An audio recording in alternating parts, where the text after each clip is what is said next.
The sound of splintering would pierce the desert air as three men in dusty leather coats kicked down the door of Clearwater Trading Post. Emma pressed herself against the storage room wall, her heart hammering as boots thundered across the wooden floor above her hiding place beneath the floorboards. Through the gaps in the planks, she watched dirt and debris rain down like desert sand in a windstorm. Search every corner, boys. The half-breed girl speaks their devil tongue.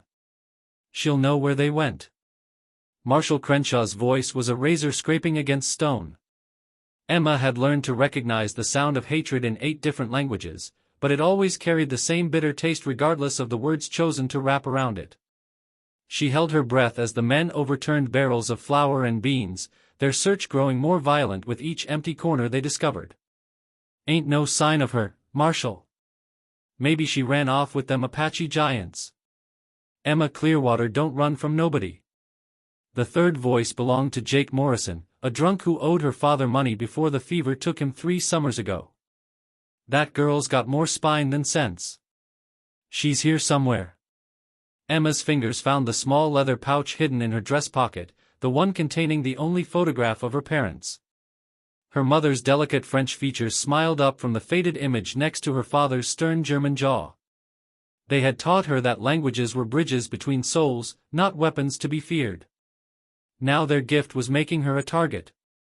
The Arizona sun filtered through the cracked trading post windows, casting long shadows across the chaos above. Emma had been fluent in English, German, and French by age 7. Spanish came naturally from the Mexican traders who frequented the post.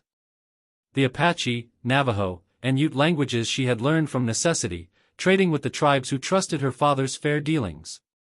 Chinese she had picked up from the railroad workers who sometimes stopped for supplies on their way to California. 8 languages had made her valuable. Now they might get her killed. "Check the cellar." Crenshaw's voice grew closer. "Girl's probably hiding like a scared rabbit." Emma's mind raced through her options. The cellar had a second entrance through the storm doors, but reaching it meant crossing the main floor where the men were searching. She closed her eyes and listened to their movements, cataloging each footstep and voice like her father had taught her to track different animal calls in the desert. 2 days earlier, she had been translating a heated discussion between a Navajo chief and a Mexican cattle rancher when she overheard Crenshaw talking to his men outside the post. They spoke of 2 Apache men, brothers, who had allegedly stolen cattle from the Henderson Ranch. The descriptions they gave painted the men as giants, nearly 7 feet tall, with the strength to carry off full-grown steers single-handed. But Emma had heard different stories from the Apache women who sometimes traded for medicine and cloth.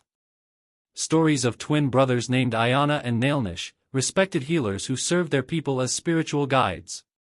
The women spoke of them with reverence, describing their unusual height as a blessing from the spirits, not a curse to be feared. The contradiction had troubled Emma for 2 sleepless nights. She had learned to read the spaces between words in every language she spoke, and something about Crenshaw's story felt wrong. The marshal talked about the brothers like they were wild animals, dangerous beasts to be hunted and caged. But the Apache women spoke of gentle giants who could heal the sick and commune with the spirits of their ancestors. Now Crenshaw was in her trading post, searching for her because he believed she knew where the brothers were hiding. The truth was more complicated. She didn't know where they were, but she knew where they weren't. No Apache healer would steal cattle. It went against everything their culture taught about respecting all living creatures. "Marshal, you might want to see this." Morrison's voice carried a note of discovery that made Emma's blood run cold. She pressed her eye to the largest gap in the floorboards and saw him holding up a small piece of cloth near the window. Even from her hiding place, she recognized the distinctive blue and red pattern. It was Apache weaving, the kind used in ceremonial garments. Well, looks like our little interpreter has been entertaining visitors." Crenshaw took the cloth and examined it closely. "This is fresh, boys. They were here recently." Emma's memory flashed back to 3 days ago when an elderly Apache woman named Ayana Mother had visited the trading post. The woman had been searching for her sons, the twin healers, who had gone to gather sacred plants in the mountains and failed to return. She had paid Emma in cloth and silver to ask around the other trading posts if anyone had seen them. The irony struck Emma like a physical blow. The cloth Crenshaw was holding belonged to the mother of the very man he was hunting. Iana's mother had been worried sick about her boys, not because they were criminals, but because they were missing. Something had happened to them in the mountains, something that had prevented their return home. This changes things, Crenshaw continued, folding the cloth carefully and placing it in his coat pocket. The girl's been helping them hide. Makes her an accomplice to cattle theft. What's the penalty for that, Marshal? Morrison asked, though his tone suggested he already knew the answer. Same as rustling. Hanging offense in this territory. Emma bit down hard on her knuckle to keep from crying out. She was 12 years old, an orphan with no family to protect her and no legal guardian to speak on her behalf. If Crenshaw decided she was guilty of helping cattle thieves, there would be no trial, no chance to explain herself. Frontier justice moved quickly, especially when it came to anyone suspected of working with the Apache. The sound of approaching horses made all 4 people in the building freeze. Emma counted at least 6 horses, maybe more, moving at a steady pace toward the trading post. Through the window gaps, she watched Crenshaw motion for his men to take positions on either side of the door. Afternoon, Marshal Crenshaw. The voice that called out was older, weathered by years in the desert sun. Emma recognized it as belonging to Tom Brennan, a former cavalry soldier who now ran supplies between the various army outposts in the territory. We're looking for Emma Clearwater. Got a translation job that needs doing up at Fort Apache. Girl's not here, Brennan. Place has been empty for days. That's strange. Her horse is in the stable out back, still wearing yesterday's saddle. Emma's not the type to abandon an animal like that. Emma closed her eyes and tried to slow her breathing. Brennan was right about the horse. She had returned from a trading run the previous evening and hadn't had time to properly care for her mare before discovering the Apache cloth that Iana's mother had given her. She had spent the night examining it, trying to understand why its presence in her shop felt so important. Maybe she went for a walk. Desert air's good for clearing the head. In this heat? Sun's been blazing for 3 days straight. Nobody walks in weather like this unless they're running from something. The tension in the room was thick enough to cut with a knife. Emma could feel the weight of secrets pressing down on her chest like a boulder. Somewhere in the Arizona mountains, 2 innocent men were missing or hiding, while their mother worried about their safety. Above her, a corrupt marshal was searching for evidence to justify hanging a 12-year-old girl for a crime she hadn't committed. Outside, a decent man was asking questions that could either save her life or seal her fate. Tell you what, Brennan. When the girl shows up, we'll make sure she gets your message. What kind of translation work you needing done? Got some Apache prisoners up at the fort. Need someone who can speak their language well enough to take their testimony. Command wants to make sure we understand their side of things before we decide what to do with them. Emma's heart stopped beating for several seconds. Apache prisoners at Fort Apache. 2 of them, most likely. Brothers who had been captured in the mountains while gathering sacred plants, then accused of crimes they hadn't committed. Prisoners, you say? What they accused of? Cattle rustling. Though between you and me, Marshal, something about the whole situation doesn't sit right. These men don't act like thieves. They keep asking about their mother, wondering if she knows they're safe. Cattle thieves don't usually worry about their families that way. Crenshaw's laugh was cold and sharp. Apache are good at playing innocent, Brennan. Don't let them fool you with their family man act. Maybe so. But I've been dealing with Apache for 15 years, and I can usually tell the difference between a warrior and a healer. These 2 feel more like medicine men than rustlers. Emma pressed both hands against her mouth to keep from screaming. Iana and Nailnish were alive, but they were prisoners at Fort Apache, falsely accused of cattle theft. Their mother was still searching for them, not knowing they were locked in army cells. And somehow, Crenshaw was involved in their capture, which meant he knew they were innocent but was pursuing the charges anyway. Well, if they're innocent, a trial will sort things out, Crenshaw said, but his tone suggested he had no intention of letting the brothers live long enough to see a courtroom. That's the thing, Marshal. Command doesn't want a trial. They're planning to transfer the prisoners to a civilian court tomorrow. Once that happens, they become your responsibility. Is that so?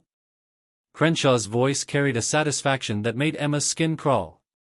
Well then, I'll make sure justice is served promptly. Emma understood the subtext. Crenshaw would take custody of Ayanna and Nailnish, transport them away from the fort, and kill them somewhere in the desert where their bodies would never be found. He would claim they tried to escape, or that they attacked him during transport. Without witnesses and without Emma's translation services, there would be no one left who could prove their innocence. Marshal, I found something else. Morrison's voice came from the direction of the storage room. Looks like the girl was studying something before she left. Emma heard papers rustling and realized with growing horror that Morrison had found her notes. She had been trying to piece together the timeline of events, writing down everything she could remember about the conversations she had overheard and the stories the Apache women had told her.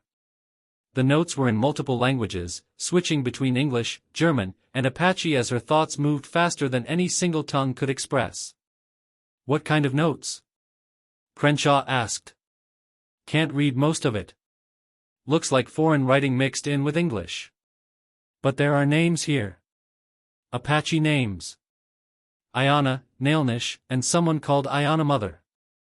Emma's world collapsed around her. The notes contained everything she knew about the twin brothers and their family connections. In the wrong hands, the information could be used to track down and harm other members of their tribe. She had inadvertently created a map that would lead Crenshaw straight to the people she was trying to protect. Bring me those papers, Crenshaw ordered. Looks like our little interpreter has been busy collecting intelligence on Apache families. This is enough evidence to charge her with conspiracy and treason. Treason? Brennan's voice carried surprise and concern. Marshal, she's just a child. What kind of treason could a 12-year-old girl commit? The kind that gets soldiers killed and cattle stolen. This girl has been feeding information to Apache raiders, helping them plan their attacks on honest ranchers. Emma knew that Crenshaw was building a case against her based on twisted interpretations of innocent actions. Her notes were research, not intelligence gathering.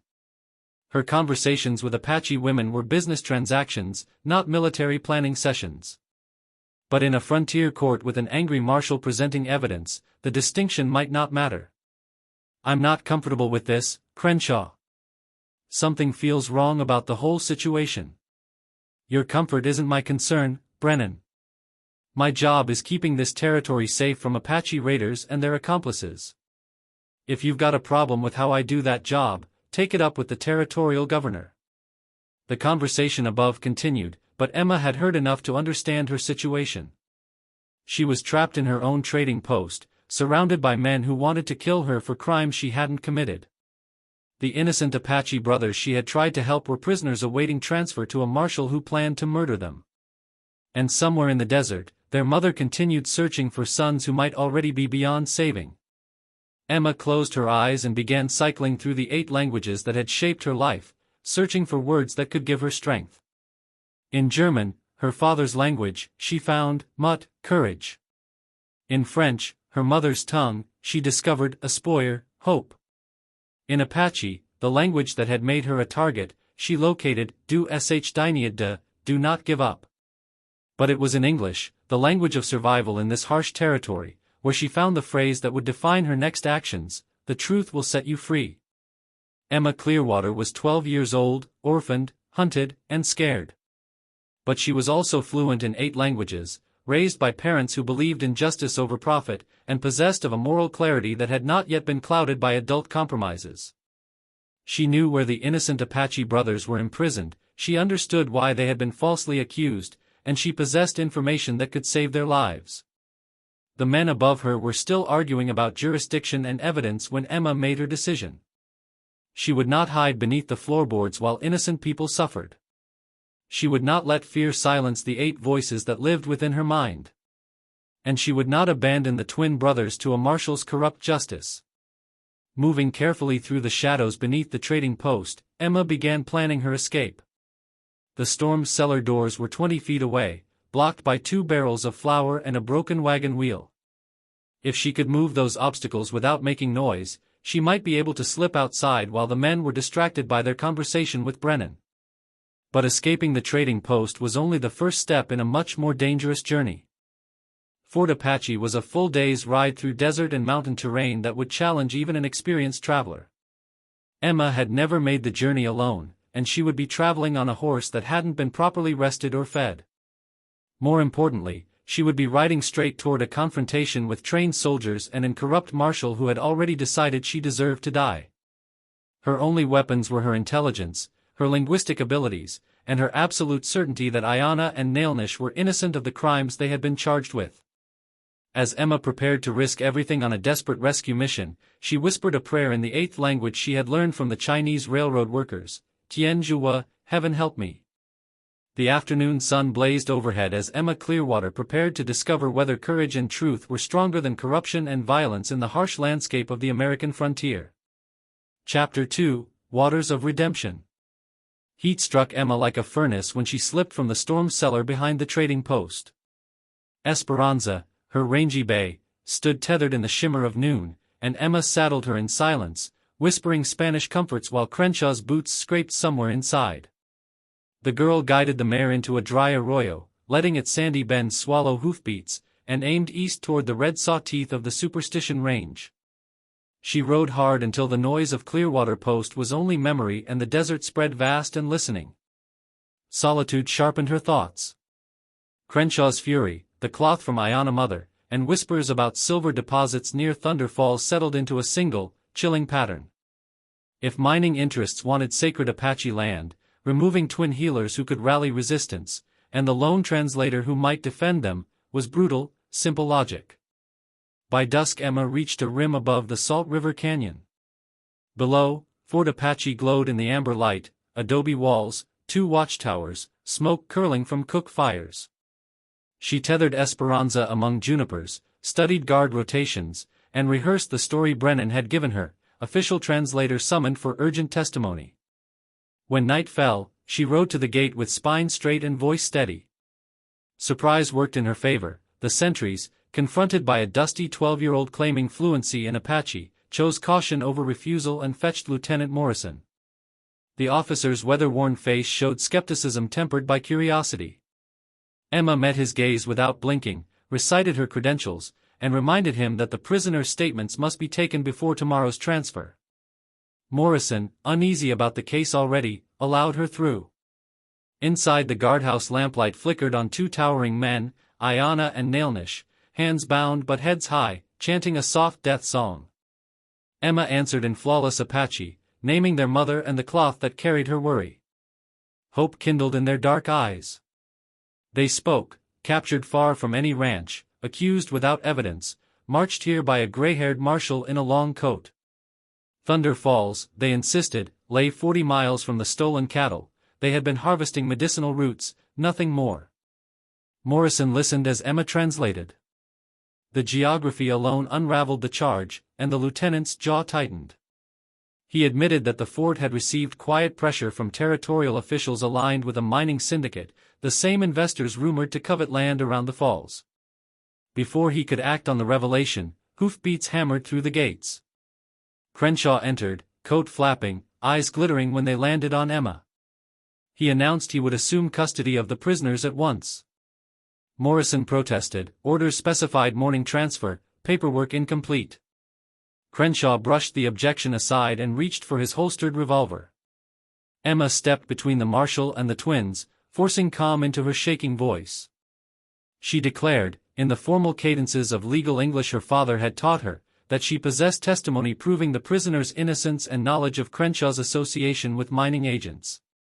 Every word rang against adobe walls like a struck iron bar. Morrison's men, suddenly alert to a scandal far above their pay grade, raised rifles a cautious inch. The room held its breath. Crenshaw's hand froze on the gun but, calculation flickered across his face. Outside, night insects sang, indifferent to human reckonings. Emma felt sweat trickle down her spine yet kept her gaze locked on the marshals. Truth, she told herself in German, French, Apache, every language she owned, was a blade that could cut chains if wielded without fear. Crenshaw lowered his hand first. Morrison ordered him disarmed and placed under provisional arrest pending inquiry. The lieutenant then turned to Emma, voice low with something like respect, and asked her to finish taking the brother's statement. She nodded, heart still rattling but steady enough for what came next. Behind her, Ayana and Nailnish resumed their song, no longer a farewell to life but a prayer of gratitude that rose into the desert night and mingled with the wind across Thunder Falls.